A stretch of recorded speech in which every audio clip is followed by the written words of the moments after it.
E aí, pessoal, tudo bem? Hoje tô aqui na Deezer. Não sei quem que você estava esperando estar aqui esse horário, mas sou eu.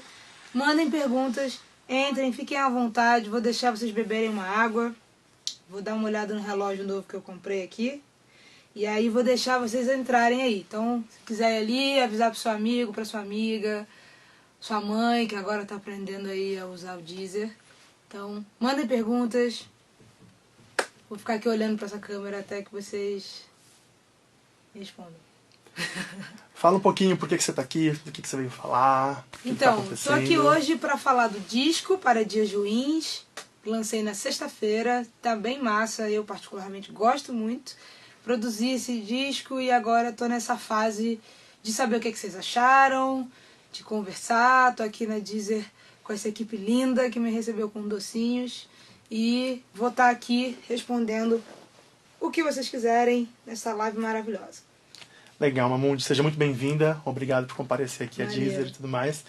Eu queria então que você contasse um pouquinho de você primeiro, contar pro pessoal que ainda não te conhece, de onde você veio, como você começou, falar um pouquinho das suas origens e dessa trajetória no mundo da música aí pra galera. Eu comecei fazendo música desde os 9 anos, né? Eu tive uma infância muito religiosa, né? E trabalhei, né? Fiquei lidando com esse universo de ir pra igreja por ter instrumentos de graça, porque você vai lá e você pode tocar, você pode cantar.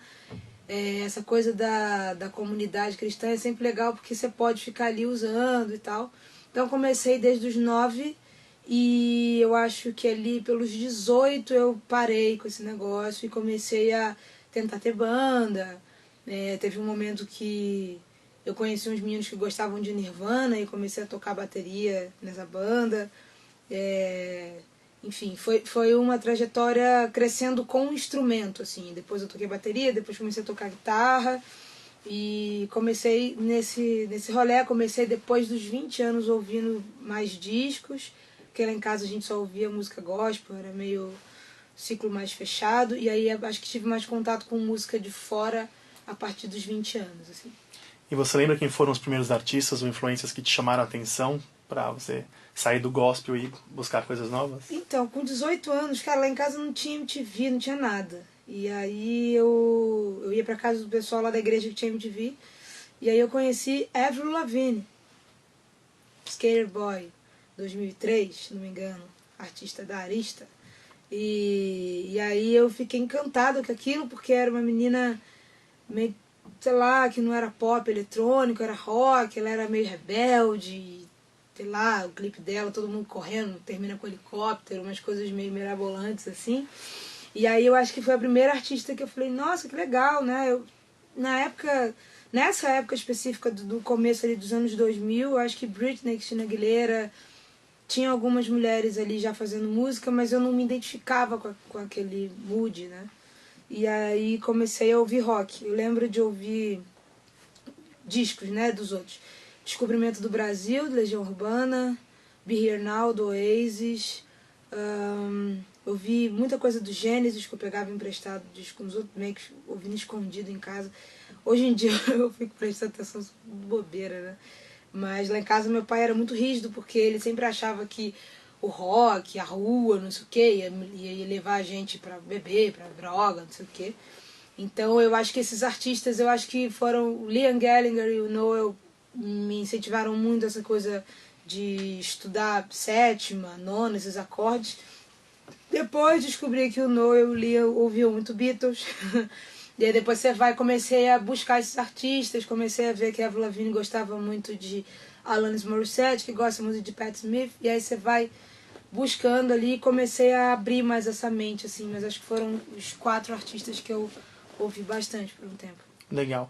E aí você começou a tocar em bandas, meio que influenciada por esse som. Era uma coisa muito doida. Eu tava tocando Oasis, tava tocando Nirvana, e aí chegava em casa, eu tinha que tocar na igreja depois, e aí comecei... O rock, por causa da canção, da melodia... Teve uma época também que eu comecei a ouvir Red Hot Chili Peppers. Eu comecei a andar muito com os meninos dessa coisa de banda, né? Então acabaram virando os meus amigos. E eu via que eles eram muito devotos. Acho que foi nesse momento que eu comecei a ver que as pessoas eram devotas, assim, sabe? Os meus amigos eram fãs dessas coisas. E eu acho que Avril Lavigne foi o momento em que eu quis entender. Eu comprei esse disco, eu tenho uma grana, e aí vi o encarte, vi que quem tinha feito era o Cliff Magnus, que é um super produtor. Eu comecei a entender o que era de tudo. Assim, foi um universo de falar assim, tem uma mina foda, como é que é isso? A menina aparece num clipe, num shopping. Eu acho que foram artistas e que me fizeram entender a indústria, assim, até há uns 7, 8 anos eu ainda estava achando que era meio... O clipe era uma coisa meio real.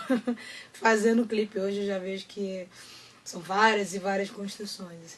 Certo. E aí você decidiu estudar música, de fato. E aí quando passou tudo isso, chegou aquela hora que minha mãe falou, e aí, vai trabalhar ou não vai? E aí não tinha como... É muito difícil fazer música no Brasil, né? E não tinha como, imagina, você vê discos muito bem produzidos, bem gravados, caros pra caramba. Eu não conseguia alcançar esse universo de nenhum jeito. E aí meu pai começou a encher muito meu saco. Já era uma época que eu tinha, sei lá, eu já procurava... Eu fazer pesquisa de umas coisas, já vendia coisas na rua, já ajudava meu pai... Tipo, cobre, latinha, essas paradas. E aí eu comecei a ver que era tipo... É uma grana que dá pra você comprar um disco na FNAC na época. Mas não é uma grana pra você se tornar uma artista. É um caminho muito nebuloso no começo. Mas aí eu comecei a tentar entender como chegar na música. Então eu comecei a pesquisar som. Foi quando eu comecei de fato a querer ser técnica de som. Porque eu falei, bom, é o único jeito de eu conseguir chegar lá. Então, trabalhei em rede de fast food por muito tempo, trabalhei em várias outras coisas por muito tempo, até que um dia eu fui num evento e fui na Fundição Progresso, numa casa de show lá no Rio de Janeiro, e pedi para ajudar, né? E quando eu vi, eu já tava lá há 4 anos, assim, foi muito rápido. E aí quando eu vi, acho que tudo olhando para trás foi muito rápido. Eu já tava isso porque eu queria ver um show de graça, eu comecei a querer guardar os equipamentos, mas sei lá, 3 anos depois eu já era responsável por aquilo, eu já fui aprendendo som, microfone, o que era. E aí isso foi me levando a solidificar esse caminho até a música, porque aí eu já subia num palco como técnica de som, já vi o artista, já vi ele fazendo ali. Então foi um relacionamento ali com a técnica que me fez entender esse passo de ir pra música. Legal. E você já dominando toda essa técnica, você já tinha começado a compor ao mesmo tempo ou não? Como que foi isso? Eu já compus algumas coisas para artistas gospel, porque era o único universo que eu tinha, mas eu sempre fui mais melodista e musicista do que compositora. Então, eu sempre fui de ficar solfejando, de ficar lá. Vinha aquilo muito natural, porque eu também ouvia muita música americana e como eu não sabia muito inglês, o universo de som era mais do que da composição. Sempre foi assim. Inclusive, até quando eu ouvia John Mayer direto e quando eu descobri as letras, eu sempre fiquei meio frustrado. Sabe aquela hora que você fala, que maluco malo, assim. E aí eu acho que esse universo das letras sempre me pegou menos. Eu já compunha na época que eu era mais nova, mas entender esse processo inteiro foi bem ali no final de 2009, 2010, que eu já estava me preparando para sair do circo voador, para em 2012 aí sim sair e ficar dedicada a isso. Certo. E então vamos começar a falar um pouquinho do disco novo.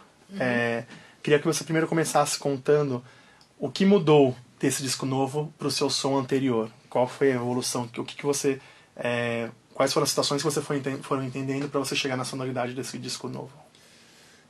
O disco anterior, o Mamundi, e os 2 EPs, né, eles vieram de uma necessidade de fazer, precisava fazer. Porque o Paradinhos Ruins, ele tá começando a ser o que eu sempre quis fazer. Eu sempre ouvi discos grandes, assim, discos que eram gravados, cordas, não sei o que. Eu sempre gostei muito desse universo. A sonoridade lo-fi, eu tava ouvindo muito T-Wave na época, em 2010, 2011. Era um som que estava acontecendo na Europa e nos Estados Unidos, mas ele era uma releitura dos anos 80. O meu som não era dos anos 80. É porque no Brasil as pessoas pegam uma referência mais rápida. E quando elas começaram a me comparar com Marina Lima e Rita Lee, eu tava ouvindo Toro Moá, Ariel Pink, tava ouvindo coisas pra frente, que também era uma releitura, mas ali sendo processada no computador, de uma outra forma. E aí o meu som era mais lo-fi mesmo, ele era mais difícil, a voz era mais baixa, era um conceito. Só que eu comecei a perceber também que eu precisava sair desse lugar e, como produtora musical, explorar outra coisa, né? E aí foi o que eu fiz. O Paradias Ruins, ele me trouxe, né? Obviamente eu já tinha uma gravadora, passou muito rápido tudo isso, né? E aí eu tinha uma gravadora grande, já tinha um suporte, já tinha como bancar músicos e bancar arranjos, então eu estava muito mais aliada a profissionais. Uma coisa é quando você não tem dinheiro, você fala, pô, vai lá gravar pra mim. Aí a pessoa fala, não. Aí depois quando você fala, pô, eu vou pagar, vai lá gravar pra mim. A pessoa fala, vou. E aí assim também consegui ter contato com várias pessoas, ir para um estúdio melhor. Então eu acho que eu fui melhorando essa minha sonoridade, isso buscando mais como produtora musical. E como artista, evoluir a Mamundi, né? Porque eu sou produtora musical e eu sou a Mamundi e a Mamundi canta. Eu fico, sabe, o que eu vou produzir para colocar a Mamundi num lugar de destaque, né? Em que ela cante melhor, em que ela faça melhor. Porque era muito perigoso para mim repetir um disco igual ao outro, né? Que aí eu ia ficar ali brincando de ser eu de novo. Mas eu precisava colocar a Mamundi pra voz e violão, pra tocar uma bossa. Então eu acho que era eu como produtora, acho que trabalhando pro meu alter ego, alguma coisa do tipo. Foi super interessante esse processo. Isso é uma coisa que eu ia perguntar. Existe uma divisão na sua cabeça do que é a Mamundi artista e do que é a Mamundi produtora? Existe, cada vez mais existe. Porque eu passei momentos pessoais em que eu fiquei muito atordoada, assim. Eu já não sabia se eu tinha que ser ativista, se eu tinha que ser um guitarrista, se eu tinha que ser produtora, se eu tinha que estar me posicionando, se eu tinha que estar estudando música, se eu tinha que ter uma opinião. Então foi muito difícil. E a gente vive no Brasil nesse momento tão conturbado, e por isso o nome do disco é Paradias Ruins. Fala muito sobre tudo que eu passei, que foi muito conturbado. Nesse momento, ser um ser social de 18 anos até 32, sabe? Tipo, até os 18 anos você tá em casa ali, tá com seu pai. Quando você vai pra rua, você tem que ter opinião, você tem que ter amigo e tal. E aí tem a segunda fase, que é lá pros 25, que aí você já é um ser mais social que antes, já trabalha, já não sei o quê. E isso tudo começou a me dar um bug, assim, sabe? A política, tudo tem acontecido no Brasil, mas ao mesmo tempo eu, como produtora musical, falei, eu não quero que isso chegue na minha música. A Mamundi vai fazer um disco de amor, ele vai fazer um disco clássico, romântico, porque a Marcela já tá toda deteriorada aqui, comecei a fazer terapia e comecei a blindar a minha artista para que ela não sofresse isso, assim. Eu sofri alguns ataques mínimos, obviamente são bem mínimos comparado ao que as pessoas sofrem. Do tipo, você é mulher e sua banda só tem homem. Você...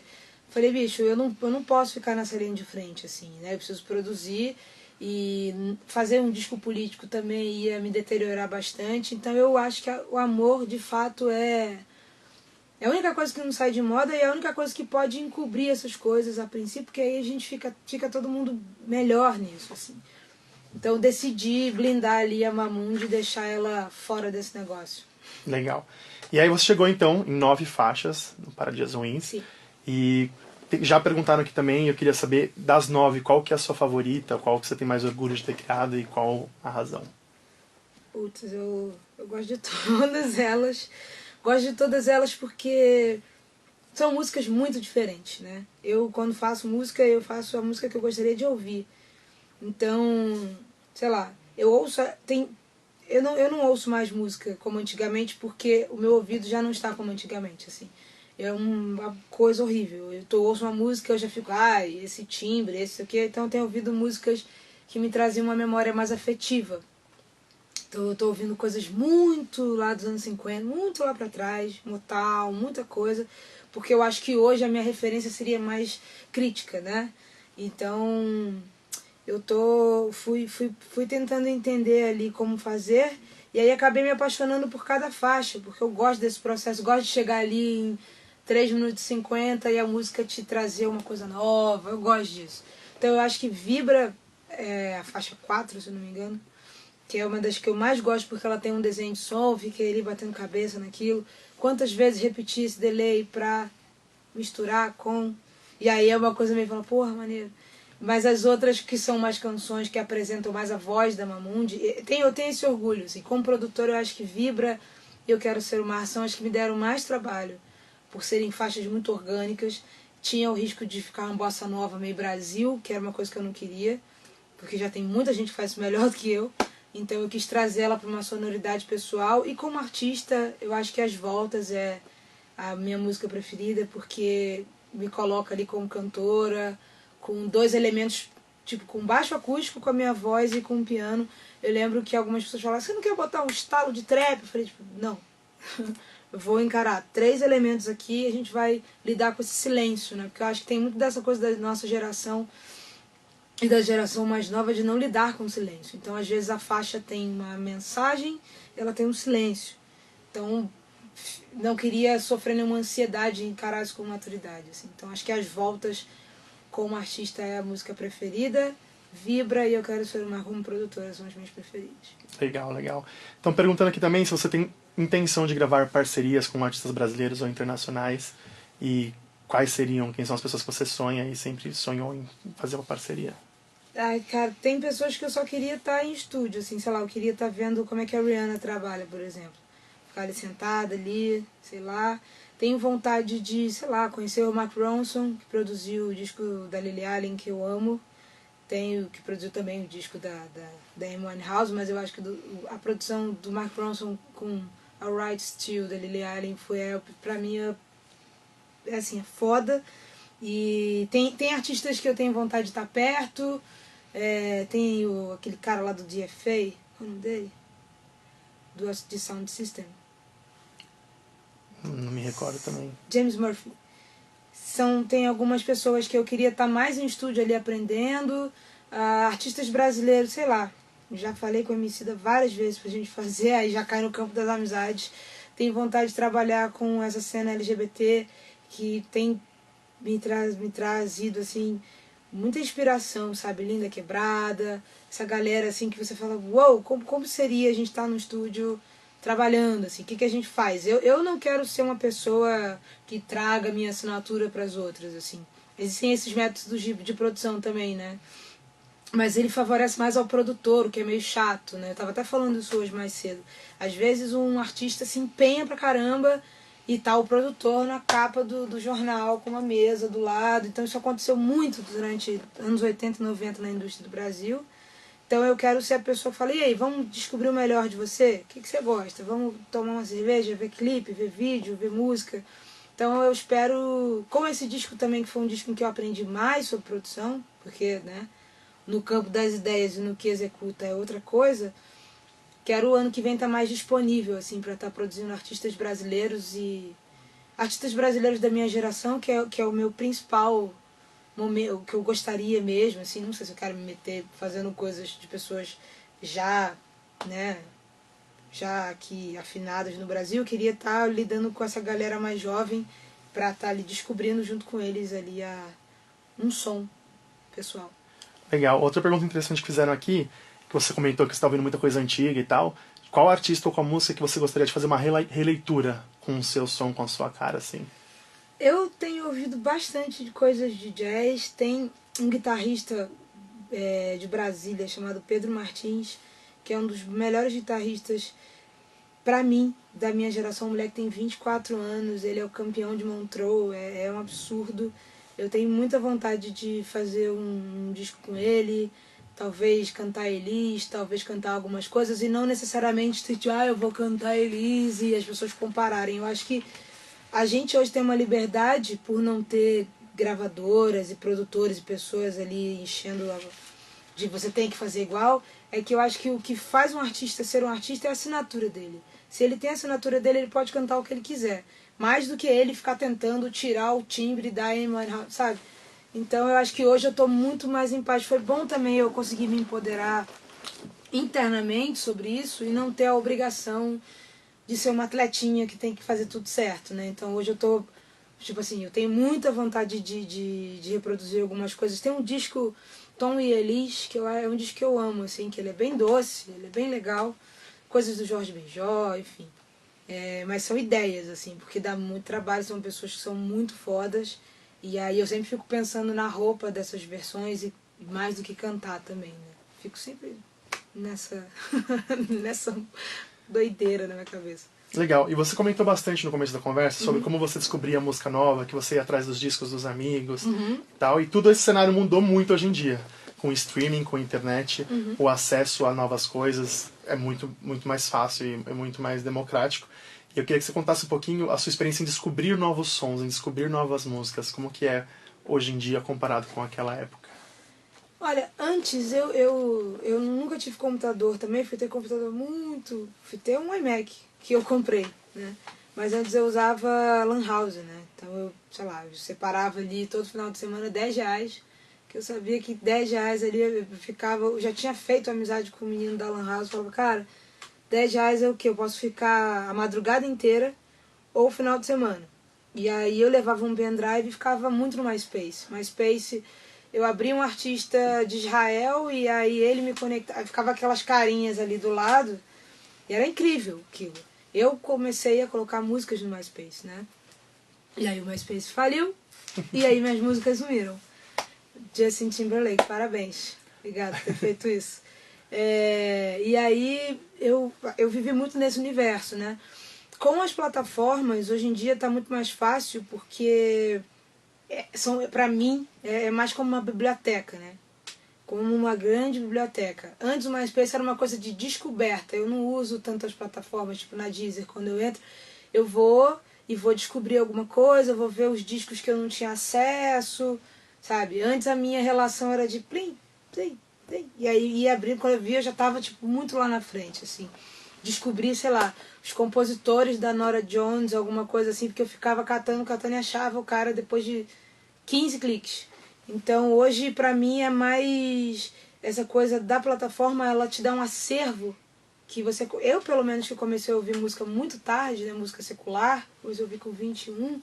Então pra mim tem sido essa coisa da pesquisa. Eu só ouço discos antigos hoje que me dão essa força de ouvir música com mais carinho, sem ficar ouvindo o disco do Drake que saiu, sabe? Isso a gente, todo mundo tem acesso a essa mesma informação, né?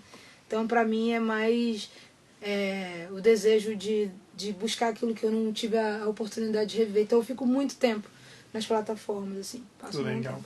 E tem artistas novos que você tenha descoberto, que você recomenda, que você fala, galera, fica de olho nessa banda ou nesse artista, porque o som deles é muito maneiro? Cara, tem, mas eu não lembro os nomes. Porque eu fico ali, quando eu vejo, eu já tô vendo. Eu fico muito em fórum também, às vezes, sabe? Sei lá, tem umas meninas produtoras lá de Bangladesh que são DJs. E aí elas botam um link lá. Eu fico muito nessa terra, meio ali. Eu tenho escutado artistas brasileiros. Acho que o último disco da Lin foi um que eu ouvi bastante. Até comprei o vinil, que é foda, assim. Eu acho que tem esses artistas que já chegam com uma personalidade muito latente, assim.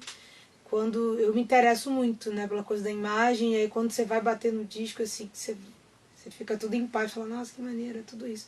Então, ouçam Linda Quebrada, eu acho que é a minha recomendação do dia. Legal. Voltando para sua música e para o Para Dias Ruins, conta um pouquinho o porquê desse título e como que o disco te ajudou nos seus dias ruins, assim. Como eu falei mais cedinho no papo, foi um ano muito difícil, o ano de 2016 e 2017. Eu me mudei para São Paulo, eu tava tipo, até fiz um post ontem no Instagram, que eu tava lidando com aquela coisa das manifestações e bomba, eu tava meio desesperado. Falei, gente, mas São Paulo não é isso. Vocês falaram que São Paulo é tudo maneiro, o que tá acontecendo? Então foi um tempo muito difícil, assim, de descobertas internas, né, de chegar aos 30 anos, retorno de Saturno, essas coisas que, enfim, na igreja eu nem sabia que isso existia. E também essa coisa da minha espiritualidade está muito mais aberta hoje eu consigo estar muito mais atenta a outras coisas. Eu acho que essa coisa da religião, de alguma forma, ela é legal, porque tem ali um acalento ao coração, mas ela afasta muitas pessoas, sabe? Às vezes minha mãe e meus pais falam, não, vamos lá na igreja, sua irmã vai tocar. E aí quando eu chego lá, tem tantas pessoas incríveis, tantos jovens incríveis cantando, e eles não têm acesso às coisas, sabe? E o mundo está acontecendo aqui fora. Tem pessoas que não estão entendendo todas essas questões que a gente tem vivido, tem gente que está em nome de Deus e está afastado, e Bolsonaro 2018 e outra parada, sabe? Então isso pra mim foi muito difícil, assim. Até os meus amigos antigos, é muito difícil lidar com eles hoje. E comecei a perceber também que eu não podia ser uma pessoa reativa de simplesmente não querer lidar com o que eu assimilo que é ignorância, entendeu? Porque são pessoas de realidades diferentes, eu já estive nessa realidade, a diferença é que eu tive a oportunidade de sair dela. Então eu comecei a ver todo esse meu entorno muito em dias ruins, assim, eu estava muito chateada com essa coisa da Marielle, com essa coisa da Matheus, eu fiquei muito frustrada, assim, de falar, cara, a pessoa estava fazendo um live com várias minas, a mina toma 8 tiros no carro, como que pode? Então isso tudo vai, sabe, aí você pensa em trabalhar numa major e ganhar um Grammy e essas coisas, só que na vida real é tão duro, né, que isso vai frustrando, assim. Eu voltei para o Rio de Janeiro, a violência no Rio de Janeiro tem acabado muito com essa felicidade do Rio de Janeiro.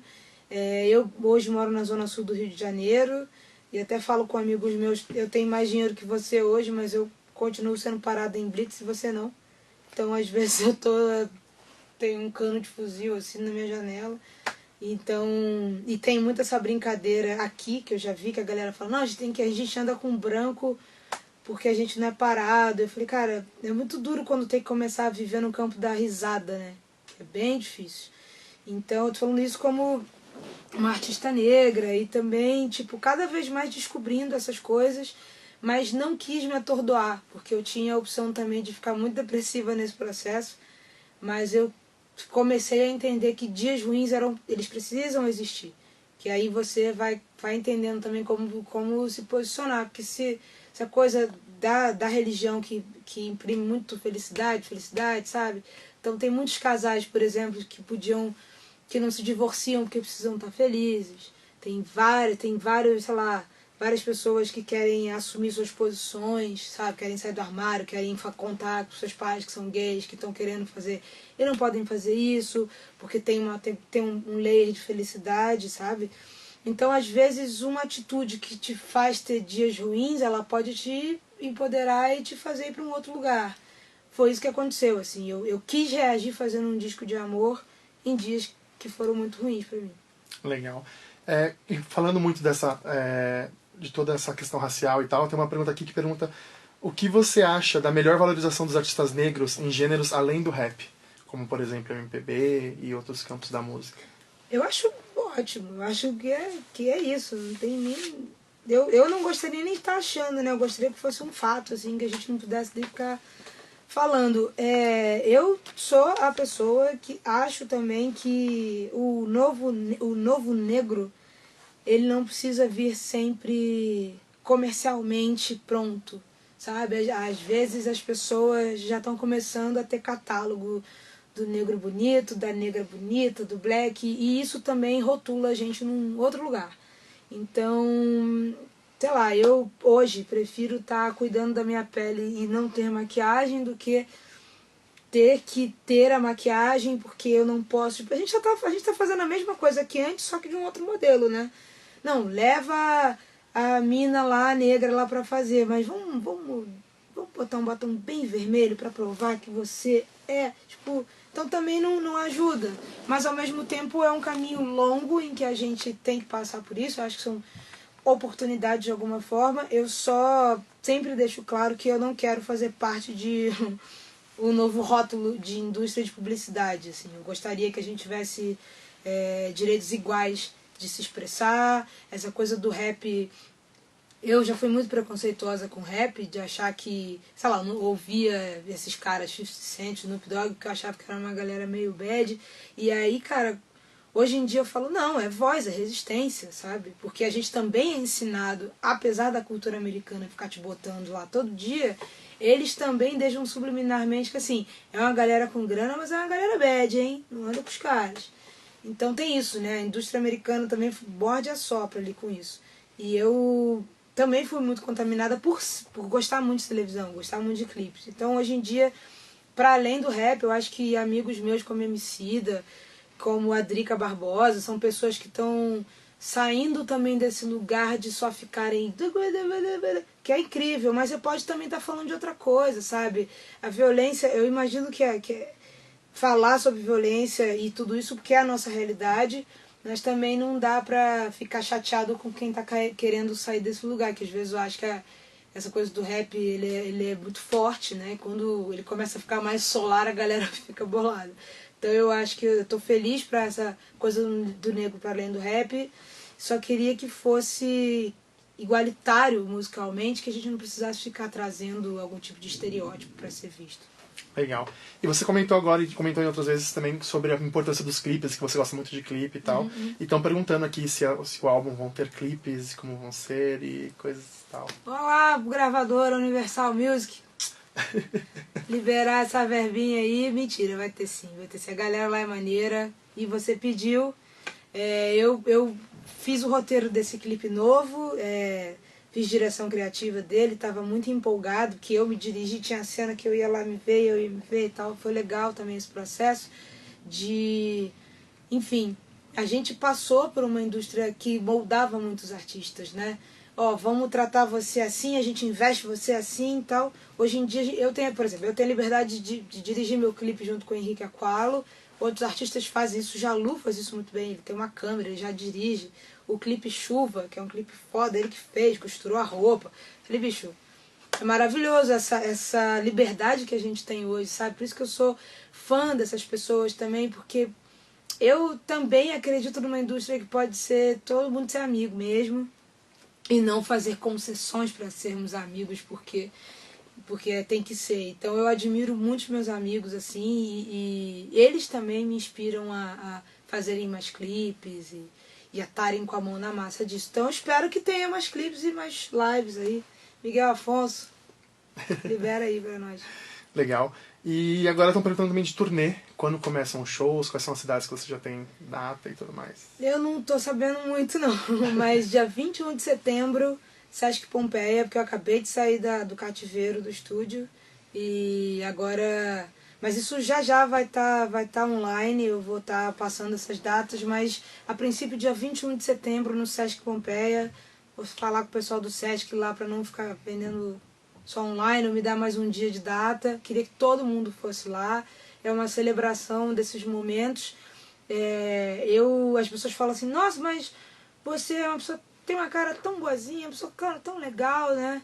Eu falo, não vou ficar aqui com a cara amarrada aqui só porque eu passei por 1000 coisas, né? Então a gente vai evoluindo e o palco ajuda a gente também a se comunicar com as pessoas, né? De humanizar essa relação.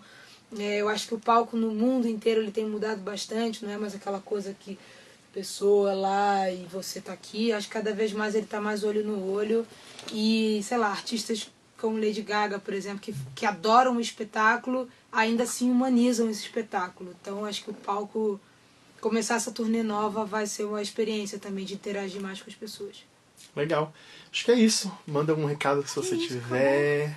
Pede pro pessoal seguir você, onde encontra informações do torneio e tudo mais. Massa. Gente, muito obrigada, Deezer, pelo convite, pelos salgadinhos, os docinhos que eu vou pegar ali.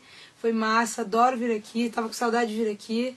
Acho a plataforma massa. Deezer tá agora no Só Toca Pop, tá? Na televisão. Só toca top. Só toca top na televisão. Foi muito bizarro ver o logo da Deezer na televisão, fiquei feliz. Eu vou estar online, Mamundi, MHAMUNDI. Se você colocar no Google, ele vai te consertar. Já está assim. E você pode me achar por lá, pode achar minhas músicas. Eu tenho 4 trabalhos de estúdio. Esse último chama Para Dias Ruins. Então, fiquem ligados nessas novidades aí. Foi ótimo.